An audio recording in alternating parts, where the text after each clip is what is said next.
मैं आज यहाँ पर इतनी बड़ी संख्या में हमारी महिलाएं जो मौजूद हैं, उनको देखकर लगता है कि हमारी महिलाओं ने ऐनक पहन हाथी पर सवार चंडीगढ़ जाने का मन बना लिया है।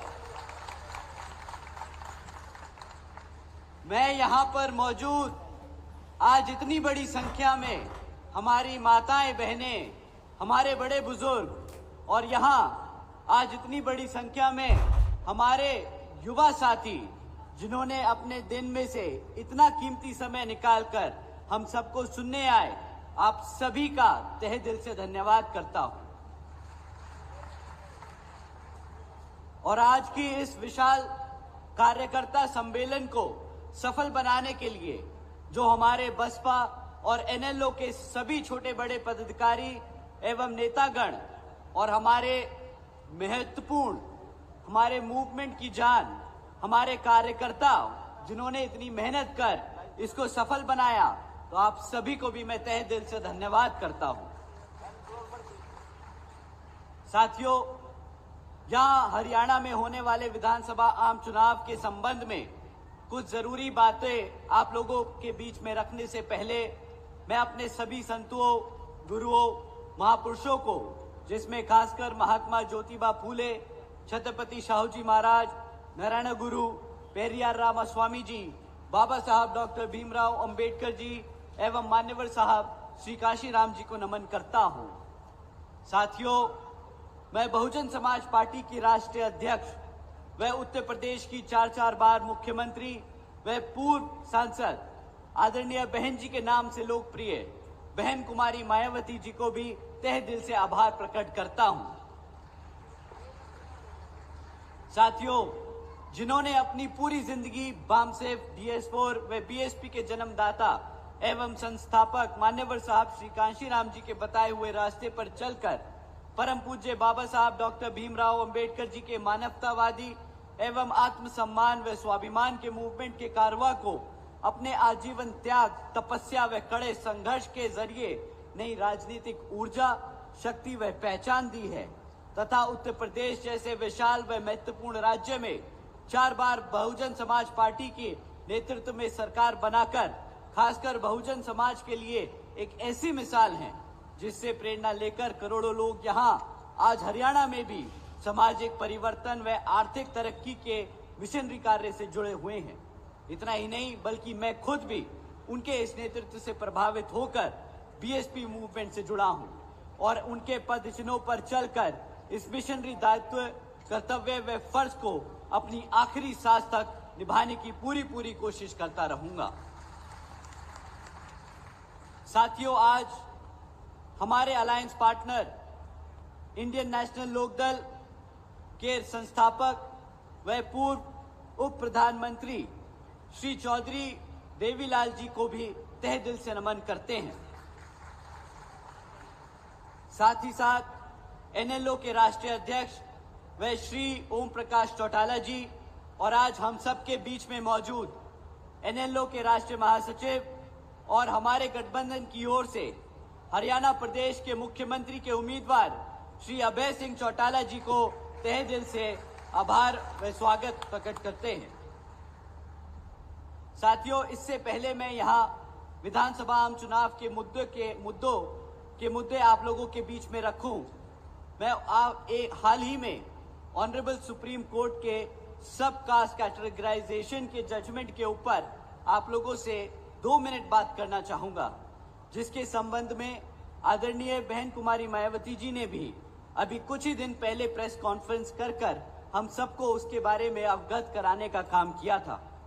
साथियों, ये जो सब कास्ट कैटेगराइजेशन का जजमेंट अभी पास हुआ है सुप्रीम कोर्ट जी से, तो इसका मतलब क्या है मैं आपको मूल्य में बताता हूं। साथियों, ये जो ऑर्डर पास हुआ है, इसके तहत राज्य की सरकारों को पूरी ताकत दे दी गई है, जिसके तहत वो SC/ST कास्ट के अंदर जो रिजर्वेशन की सुविधा है उसको अपनी मनमर्जी से किसी भी जाति को निकालकर हटा सकती है और किसी भी जाति को उस SC/ST में रिजर्वेशन देने की ताकत रखती है। साथियों, जो ये रिजर्वेशन का मुद्दा है, ये बाबा साहब ने सिर्फ और सिर्फ हमारे राष्ट्रपति जी को और पार्लियामेंट को, हमारी पार्लियामेंट को छेड़खानी का दिया था। ताकत सिर्फ उन्हीं के पास थी कि इस सूची में किसको रिजर्वेशन दिया जाए और किसको ना दिया जाए, वो सिर्फ और सिर्फ पार्लियामेंट और राष्ट्रपति जी के पास था। परंतु ये जजमेंट के तहत ये अब ताकत उठाकर राज्य की सरकारों को दे दी गई है। अब इससे आपका क्या नुकसान है साथियों? इससे हमारे SC ST भाइयों का ये नुकसान है कि अब राज्य की सरकारें अपने मन मुताबिक हमारे बीच में मनमुटाव पैदा करने के लिए एक जाति को रिजर्वेशन की फैसिलिटी देगी और दूसरी से छीन लेगी। साथियों, ये राजनीतिक टूल बन जाएगा, ये वोट बैंक का टूल बन जाएगा, ना कि जिस शिद्दत से, जिस कारण से ये रिजर्वेशन की फैसिलिटी दिलाई गई थी हमारे समाज को, ये उससे हटकर आज एक राजनीतिक टूल बनकर रह जाएगा। और साथियों, जैसा कि आदरणीय बहन जी ने कहा है कि ये समय के साथ हमारे सभी SC ST जातियों को हटाकर आम जातियों में बांटने का काम करेंगे। तो साथियों, आपसे दरखास्त है कि इस मुद्दे पर आप लोग अपने समाज में, अपने घर घर गांव में जाकर बात करें और इसका, जैसा कि बहन जी ने खंडन किया है, आप लोग भी बड़े पैमाने पर खंडन करें। आप लोगों से दरख्वास्त है, जिस तरीके से अंग्रेजों ने भारत को बांटा था, उसी तरीके से ये कांग्रेस और भाजपा की सरकारें हमारे SC ST समाज को बांटने का काम करेंगी। इसके जरिए साथियों, ये लोग जो अपने आप को संविधान के रक्षक बताते हैं, उन्हीं के वकीलों ने सुप्रीम कोर्ट के सामने खड़े होकर इस पे हामी भरी थी। साथियों, यही है आपके असली गुनहगार, यही है आपके दुश्मन जो आपको अंदर से खोखला करने की कोशिश कर रहे हैं। तो साथियों, आपसे दरखास्त है कि इसका खंडन करें, इसके चक्कर में ना पड़ें। और जैसे आदरणीय बहन कुमारी मायावती जी ने कहा है कि इससे हमारे समाज को बांटने का काम किया जाएगा।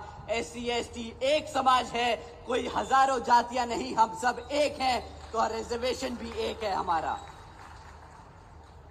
अब साथियों, हरियाणा प्रदेश की बात करते हैं तो पिछले 10 साल से यहाँ हरियाणा में भाजपा की सरकार चल रही है और अब जब आम चुनाव हमारे सर पर है तो फिर से आपके बीच में आकर ये भाजपा के लोग आपसे आपका वोट मांगने का काम करेंगे। परंतु साथियों, इस बारी आप लोगों को वोट डालने से पहले आपको इनसे कुछ जरूरी मुद्दों पे सवाल करने होंगे। साथियों, मैं आपसे जाति और धर्म के आधार पर सवाल करने को नहीं कहूंगा। मैं आपसे कहूंगा कि आप शिक्षा पे सवाल करें, रोजगार पे सवाल करें और यहाँ पे आसमान छूती हुई महंगाई पे सवाल करें। ये 3 ऐसी चीजें हैं जो हमारे घर को, हमारे आने वाले भविष्य को इम्पैक्ट करती हैं। साथियों, शिक्षा के नाम पर जब आपको सवाल करना है तो इनके 10 साल का रिकॉर्ड आज ये कहता है कि पिछले 10 सालों में सरकार ने यहाँ पर 5000 से ज्यादा प्राइमरी स्कूल्स को बंद करने का काम किया है। एक तरफ हमारे बच्चों की पढ़ने की संख्या बढ़ रही है और दूसरी तरफ इन्होंने हमारे प्राइमरी स्कूल्स बंद करने का काम किया है। साथियों, इतना ही नहीं बल्कि यहाँ पर हरियाणा में 2200 सीनियर स्कूल हैं, सीनियर सेकेंडरी स्कूल हैं। आज उनमें हजारों स्कूलों में से ज्यादा प्रिंसिपल तक नहीं है। अब साथियों, आप बताइए कि एक तरफ जहां बच्चों के स्कूल बंद करे जा रहे हैं और बचे कुछ स्कूलों में जहां पर बच्चे पढ़ने जाते हैं वहां पे पढ़ाने के लिए शिक्षक नहीं है, तो अब आप ही बताइए क्या ये आपके भविष्य से खिलवाड़ है कि नहीं? अब आप ही बताइए, अगर आपका बच्चा अगर पढ़ेगा नहीं तो क्या अपने पैरों पर कभी खड़ा हो पाएगा कि नहीं? बताइए, हमारी माताएं बैठी हैं, खड़ा हो पाएगा कि नहीं? जब अपने पैरों पर नहीं खड़ा हो पाएगा तो क्या करेगा? गुलामी ही करनी पड़ेगी ना इन सत्ताधारी लोगों की। बताइए, तो आपको अब समय आ गया है इनको सत्ता से उखाड़ फेंक अपने अभय सिंह चौटाला जी को, माननीय अभय सिंह चौटाला जी को सत्ता में बिठाने का। साथियों, ऐसा कोई सा महीना नहीं जाता शिक्षा के नाम पर जब हम सवाल करें तो इनसे जरूर पूछिएगा कि पेपर लीक की खबरें जो हमें आए दिन सुनने को मिलती हैं, उसका क्या इनके पास इलाज है? साथियों, कोई भी ऐसी सरकारी डिपार्टमेंट नहीं बचा जहां पर जिसकी भर्ती की परीक्षा का पेपर ना लीक हुआ हो। सबसे ज्यादा हमारा समाज किसान भाई, SC ST समाज इन सरकारी नौकरियों के लिए पेपर देता है ताकि सरकारी नौकरी में आरक्षण के तहत उसको रोजगार मिल सके। परंतु ऐसा कोई पेपर ना हुआ जो लीक ना हुआ और इनको बहाना ना मिल गया वो सरकारी नौकरियों को रद्द करने का। साथियों, हकीकत तो ये है कि बीजेपी हो या कांग्रेस, दोनों ही पार्टियां हमारे बच्चों के भविष्य के साथ खिलवाड़ कर रही है। एक तरफ सरकार में रहकर ये पेपर लीक और रोजगार ना देती और दूसरी विपक्ष में बैठकर आपके बच्चों के लिए आवाज नहीं उठाती। अब आप ही बताइए, आप ही बताइए, इनमें से कोई भी पार्टी को हक है सत्ता में रहने का कि नहीं? बताइए, कोई हक है इनको? नहीं। साथियों, एक तरफ भाजपा और कांग्रेस है जो गरीब विरोधी नीतियों पर चल रही है और दूसरी तरफ हमारी आदरणीय बहन कुमारी मायावती जी की नीतियां हैं, जिसके तहत चलकर यूपी में बीएसपी की सरकार ने सावित्रीबाई बालिका आशीर्वाद योजना चलाई थी, सावित्रीबाई फूले बालिका शिक्षा योजना चलाई थी, जिसके तहत 7 लाख से ज्यादा बच्चियों को 12वीं तक की शिक्षा के लिए आदरणीय बहन जी ने 600 करोड़ की लागत लगाकर इनको पढ़ाने का काम किया था। इतना ही नहीं साथियों, आदरणीय बहन जी ने अपने शासनकाल में यूपी में 6 engineering colleges, 2 homeopathic colleges, 24 polytechnic, 2 paramedical colleges, 6 universities, 2 से अधिक इंटर और डिग्री कॉलेजेस, 100 से अधिक ITIs, 550 से ज्यादा हाई स्कूल्स और 5,500 से अधिक प्राइमरी स्कूल्स बनाने का काम किया था साथियों। और अभी इतिहास में पहली बार हमारे सरकारी स्कूल्स, हॉस्टल्स और कॉलेजेस में हमारे सभी OBC, गरीब और वंचित समाज के बच्चों के लिए 27% आरक्षण के इंतजाम किया था साथियों। भारत में पहली बार ऐसा हुआ था। तो साथियों, ये लिस्ट इतनी लंबी है कि अगर मैं आपको पूरी लिस्ट सुनाने बैठूं तो मेरा गला सूख जाएगा और समय खत्म हो जाएगा, परंतु वो लिस्ट खत्म नहीं होगी। इसी तरह मुझे पूरा विश्वास है, बहन जी को पूरा विश्वास है कि जब आप आदरणीय अभय सिंह चौटाला जी को मुख्यमंत्री बनाकर चंडीगढ़ की गद्दी पे बिठाएंगे तो उसी तरह, उतनी मेहनत से आपके बच्चों के लिए स्कूल्स और कॉलेजेस खोलेंगे। साथियों, आज यहां पर रोजगार के नाम पर पिछले 10 सालों में इतना बड़ा मजाक हुआ है कि आज यहां 40% युवा बेरोजगार घूम रहा है। हमारा हरियाणा का 40% युवा बेरोजगार घूम रहा है। इतना ही नहीं साथियों, बीजेपी पिछले 10 सालों से सरकार में लगातार आसीन है, उसके बाद भी आज यहां 2 लाख सरकारी नौकरियां खाली पड़ी है। एक तरफ लेकर कुल मिलाकर एक तरफ 40% युवा रोजगार मांगता है और दूसरी तरफ सरकार के पास 2 लाख सरकारी पद खाली पड़े हैं। परंतु ये भाजपा की सरकार कौशल विकास निगम जैसी योजना चलाकर पक्की नौकरियां नहीं, कच्ची नौकरियां देती हैं और उसमें भी वो इसलिए कच्ची नौकरियां देती है ताकि आपको उन 2 लाख सरकारी नौकरियों पर रिजर्वेशन ना देना पड़े। साथियों, एक तरफ बीजेपी की सरकार ऐसे काम कर रही है, दूसरी तरफ हमारे लोगों को गरीब, कमजोर और बेहाल बनाने का काम कर रही है।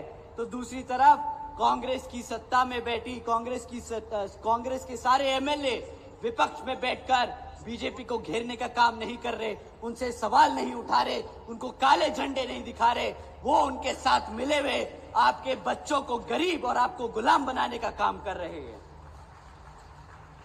साथियों, एक तरफ तो ये कांग्रेस और भाजपा ही है, दूसरी तरफ बहन जी की सरकार के दौरान 90,000 से अधिक शिक्षकों को रोजगार मिला था, 1 लाख से अधिक सफाई कर्मचारियों को रोजगार दिया गया था, 2 लाख से अधिक जवानों को पुलिस फोर्स में भर्ती किया गया था और 30 लाख से अधिक हमारे अपर कास्ट समाज के कमजोर बच्चों को विभिन्न सरकारी नौकरियों देने का काम किया था। साथियों, ये सिर्फ 5 साल का काम है, ये सिर्फ 5 साल का काम है। एक तरफ भाजपा 10 साल से राज कर रही थी, उससे पहले कांग्रेस 10 साल से राज कर रही थी और आज भी 40% युवा बेरोजगार है। तो बताइए, इनकी मंशा पे आपको शक होता है कि नहीं? लगता है कि ये लोगों ने गद्दारी करी है कि नहीं? साथियों, इतना ही नहीं, बहन जी के शासनकाल में सरकार के दौरान कृषि और एवं संबंधित कार्यों में मिनिमम वेज जिसको भी 55 रुपए से बढ़ाकर 100 रुपए कर दिया गया था प्रतिदिन। इतना ही नहीं, क्रीमी लेयर की वार्षिक आय को भी 3 लाख रुपए से बढ़ाकर 5 लाख रुपए करा था। और यहाँ पर हमारे किसान भाई बैठे हैं, उनको जानकर हैरानी होगी, रातों रात आदरणीय बहन जी ने गन्ना के दाम दुगने कर दिए थे। जिस तरीके से यहाँ पर आदरणीय अभय जी सरकार में आकर आपके लिए करेंगे। साथियों, बहन जी के गवर्नेंस मॉडल के तहत चलकर ही बसपा की सरकार ने प्रदेश के सभी समाज के लोगों को अपने पैरों पर खड़ा कर उनको स्वाभिमान से जीने का अधिकार दिलाया। और अब साथियों, अगर हम महंगाई की बात करें, अगर महंगाई की बात करें तो महंगाई भी आसमान छू रही है। एक समय था जब ये भाजपा के लोग सड़क पर से गैस का सिलेंडर लिए घूमते थे, बोलते थे 400 रुपए का गैस सिलेंडर बहुत महंगा है। और आज आप गैस का सिलेंडर का दाम पता करा लीजिए साथियों, आज गैस का सिलेंडर 1000 रुपया पार कर चुका है। अब इनको गैस का सिलेंडर याद नहीं आता, अब इनको स्टारबक्स में कॉफी पीनी है, अब इन्हें पिज्जा हट में पिज्जा खाना दिख रहा है, पर इनको गैस का सिलेंडर हमारी माताओं बहनों का नहीं दिखता महंगा। साथियों, जब महंगाई को नजरअंदाज कराना हो तो ये आपको बोलते हैं मुफ्त में राशन ले लो। बड़े गर्व से बोलते हैं कि 80 करोड़ जनता को हमने मुफ्त में राशन दिया। इनसे कोई पूछे कि अगर मुफ्त में राशन दिया है तो उसकी लागत क्या है? मुफ्त में राशन मिलने की लागत साथियों, आपको 1000 रुपये का राशन नहीं मिलता। साल का 12,000 रुपए से राशन से ज्यादा का राशन नहीं मिला आपको। पर अगर आपके घर में हर एक बच्चे को एक एक नौकरी भी मिल जाती तो वो साल का 2.5 लाख कमाकर आपके झोली में भरता। इन्होंने आपको 2.5 लाख का चूना लगाया 12,000 देकर, महंगाई से भटकाया और ये अनाज देकर। तो साथियों, ऐसी स्कीमों से आपको गुलाम बनाने का काम किया जा रहा है, आपको बच्चों को रोजगार देकर अपने पैरों पर खड़ा नहीं। साथियों, अगर यहां पर आप एनएलओ और बसपा की सरकार को बनाएंगे तो जिस तरीके से यूपी में बहन जी ने लोगों को रोजगार देने का काम किया, उससे दुगनी तेजी से यहां पर श्री अभय सिंह चौटाला जी आपके बच्चों को रोजगार देने का काम करेंगे। साथियों, इन्हीं कुछ जरूरी बातों के साथ ही अब आप सभी लोगों से मेरी व खासकर आदरणीय बहन कुमारी मायावती जी की भी ये विशेष अपील है कि इस विधानसभा आम चुनाव में आप सभी लोग हर मोर्चे पर सावधान रहें। आपका वोट बहुत कीमती है, आपका वोट कोई खरीद ना पाए, आपका वोट कोई लूट ना पाए, आपका वोट कोई पढ़ने से रह ना जाए। साथियों, जाति बिरादरी, धन बल, मंदिर मस्जिद या किसी भी भावना आदि के नाम पर कोई स्वार्थी अपने जाल में फंसाकर आपके वोट का दुरुपयोग ना कर ले, क्योंकि साथियों, देश के हर एक महिला, पुरुष व युवा को वोट डालने का अधिकार यहाँ परम पूज्य बाबा साहब डॉक्टर भीमराव अंबेडकर जी के अति महत्वपूर्ण देन है। मैं आप सभी से एक बार फिर से खास अपील करता हूँ कि आप लोग यहाँ अपने अपने क्षेत्रों में जहाँ बसपा और एनएलओ के विधानसभा उम्मीदवार चुनाव लड़ रहे हैं, तो आप उन लोगों को वोटिंग मशीन पर बसपा का हाथी चुनाव चिन्ह और एनएलओ का चश्मे का चुनाव चिन्ह के सामने वाले बटन को दबाकर यहां पर उन्हें भारी मतों से जिताकर विधानसभा में भेजने का काम करें, ताकि आने वाले समय में आप सब हमारे अपने श्री अभय सिंह चौटाला जी को मुख्यमंत्री के रूप में देखकर आपके लिए काम करने का मौका दें।